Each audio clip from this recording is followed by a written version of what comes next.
Hey, welcome back to Java with Jeff. I'm so excited to be here today. Let's just jump right in. You probably know that just in a few weeks, Good Friday and Easter are coming, and I don't want you to miss it. And oftentimes it creeps up on us really fast and we blows past us, and maybe your family's making a last minute decision to go to church or not go to church or whatever that looks like, but I don't want you to miss it this year, so let's start thinking ahead on that. Did you know that the first half of the Bible, called the Old Testament, has a lot of verses in it that point towards Jesus coming and dying on a cross and rising from the grave? A lot of people are surprised by that. They know the second half, the New Testament, says things about that, but not the first half. So I want to point out one section of Scripture that is very significant about this in Isaiah.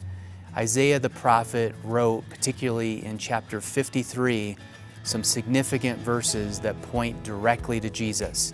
So let me read those to you. In Isaiah chapter 53, verses 5 and 6, just a little section, but I encourage you to read the whole chapter. It says this, "But he was pierced for our transgressions, he was crushed for our iniquities. The punishment that was brought us peace was on him, and by his wounds we are healed. We all, like sheep, have gone astray. Each of us has turned to our own way, and the Lord has laid on him the iniquity of us all." There's some big words in there that might be hard to decipher, but the bottom line is this, is Jesus was pierced on the cross for us, and Jesus would eventually rise from the grave on the third day for us. He was crushed for our immorality, and we all fall short, we all make mistakes, and he died on the cross for the forgiveness of sins. These verses in the Old Testament and Isaiah point that out, and we're like sheep who wander off on our own. So because of our mistakes against God, Jesus came to rescue us, and that's what Good Friday is all about, and that's what Easter and the resurrection of Jesus is all about.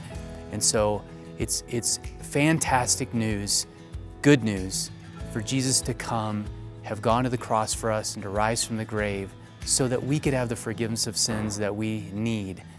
And so I want to encourage you to go to church on Good Friday, go to church on Easter Sunday, and think about the meaning behind why you're going.